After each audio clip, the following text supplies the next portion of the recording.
తమపై దాడి చేసిన గుత్తికోయలపై చట్టపరమైన చర్యలు తీసుకోవడం లేదని అటవీ అధికారులు ఆందోళన బాటపట్టారు. ప్రభుత్వానికి చిత్తశుద్ధి ఉంటే తమకు రక్షణ కల్పించాలని, కత్తులతో దాడికి పాల్పడ్డ గుత్తికోయలను శిక్షించాలని డిమాండ్ చేస్తున్నారు.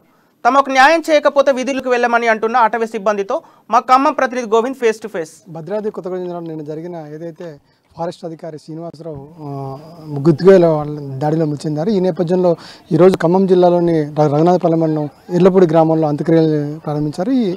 ఈ నేపథ్యంలో అంత్యక్రియలు చేసిన నేపథ్యంలో ఇక్కడికి రవాణా శాఖ మంత్రి అదేవిధంగా ఇంద్రకరణ్ రెడ్డి కూడా వచ్చి ఇక్కడ అంత్యక్రియలో పాల్గొన్నారు. అయితే ఈ నేపథ్యంలో ఇక్కడ మాత్రం ఫారెస్ట్ అధికారులు మాత్రం తమకు ఎప్పటి నుంచో ఈ ఫారెస్ట్ అధికారులతో పాటు ఇటు గుత్తికోయలతో పాటు ఘర్షణ మాత్రం చోటు చేసుకుంటుంది. కాబట్టి ఈ నేపథ్యంలో మాకు సరైన న్యాయం చేయాలని చెప్పి ఇక్కడ ఆందోళన చేసిన పరిస్థితి కనిపిస్తుంది. ప్రస్తుతం మనతో పాటు ఫారెస్ట్ అధికారులను వాళ్ళనిద్దాం. చెప్పండి సార్, ముఖ్యంగా మీ ప్రధానమైన డిమాండ్ ఏంది, మీరు ఎందుకు ఆవేదన చేస్తున్నారు? సార్, మీకు ఇప్పుడు నుంచి చెప్పిన ప్రతి ఒక్కరు డిమాండ్ చేస్తున్నారు. కానీ తెలంగాణ వచ్చిన తర్వాత హరితహారకారం పెట్టేసి డిపార్ట్మెంట్ నుంచి ఎన్నో వేల ఎకరాలు రిట్రైవ్ చేసి ప్లాంటేషన్ వేసాము.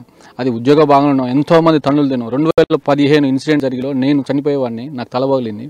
అయినా కానీ డిపార్ట్మెంట్ కోసము, ఈ ఫారెస్ట్ ప్రొటెక్షన్ కోసం ఎంతమంది డిపార్ట్మెంట్ వాళ్ళందరూ ఎంతోమంది తన్నులు తిన్నారు. అయినా కానీ మేము భయపడకుండా గవర్నమెంట్ మాకు వాస్తవంగా సహకారం ఇచ్చింది, కానీ 100% ఇవ్వలేదు. కానీ ఇప్పుడు మేము అదే కార్యక్రమంలో ప్రాణాలు కోల్పోయినాం. ఇప్పుడు మాలో ఆత్మవిశ్వాసం కూడా తగ్గుతుంది. మేము కొన్ని సంవత్సరాల నుంచి కూడా ఈ పొడి భూములకి మీకు ఘర్షణ వాతావరణం జరుగుతుంది. మీ గతంలో కూడా మీరు ప్రభుత్వాన్ని కూడా అడిగారు, ఇట్లా మాకు ఇబ్బందులు ఉన్నాయని. మరి ఈసారి మాత్రం చేస్తారని మీకు ఆశిస్తారా? ఈసారి చేస్తున్నట్టే సార్, ఏదైనా కానీ చట్టబద్ధంగా వెళ్దామని చెప్తున్నారు. ఇంకోటి ఏంటంటే మమ్మల్ని సర్వే ఆఫీసర్గా మమ్మల్ని పెట్టారు, సంతోషకరం. ఎందుకంటే గతంలో ఎలా సర్వే జరిగిందో ఎలా పోయిందో కోల్పోయిన వరకు కోల్పోయాం. కానీ 2005-6 తర్వాత హక్కు పత్రాలు ఇచ్చిన తర్వాత కూడా ఎక్కువ ఫారెస్ట్, అంతకంటే ఎక్కువ ఫారెస్ట్ నరకవేయబడింది 2009-10. మీరు చెప్పండి సార్, ప్రధానమైన మీ డిమాండ్ ఏంటి? ముఖ్యంగా మా డిమాండ్స్ ఏంటంటే అండి, ఫారెస్ట్ ప్రతి ఒక్కరికి కూడా వెపన్స్ అనేది ఏర్పాటు చేయాలి. అంటే ట్రైన్డ్ ఒక ఫోర్స్ని ఏర్పాటు చేసి వెపన్స్ ఇవ్వాలి. అదేవిధంగా చట్టంలో సమూలమైన మార్పులు తీసుకొని రావాలి.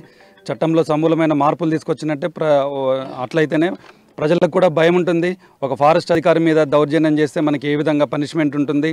అదేవిధంగా మరి ఫారెస్ట్లోకి వెళ్ళి చెట్లు మొత్తాన్ని చూసినట్టయితే భద్రాద్రి జిల్లాలో జరిగిన ఈ ఘటన మాత్రం చాలా విషాదమని, ఏదైతే శ్రీనివాసరావుని గుత్తకాయలు అతి దారుణంగా కిరాతకంగా చంపిన నేపథ్యంలో వాడిని కఠినంగా శిక్షించాలని, రాబోయే రోజుల్లో కూడా మా ఫారెస్ట్ అధికారులకి ప్రొటెక్షన్ ఇవ్వాలి. ఇటు మహిళలు కూడా ఎక్కువ వెళ్తున్న నేపథ్యంలో, ఒకరిద్దరు వెళ్ళిన నేపథ్యంలో వాళ్ళ మీద దాడి చేసే అవకాశం ఉంది. కాబట్టి తప్పనిసరిగా ప్రభుత్వం గత కొన్ని సంవత్సరాలు చెప్తుంది కానీ సరైన హామీ ఇవ్వట్లేదు. ఇప్పటికైనా సరే తప్పనిసరిగా ఇటు మా ఫారెస్ట్ అధికారులకు పూర్తిగా స్పష్టమైన హామీ ఇవ్వాలి అని చెప్తున్నారు. అదేవిధంగా హామీ ఇచ్చేంతవరకు మేము విధుల్లోకి వెళ్ళమని చెప్పి ప్రధానంగా వాళ్ళు డిమాండ్ చేసిన పరిస్థితి కనిపిస్తుంది. ఇది ఖమ్మం జిల్లాలోని ఈర్లపూడిలో ఉన్న ఫారెస్ట్ ఆఫీసర్ చెప్తున్న పరిస్థితి.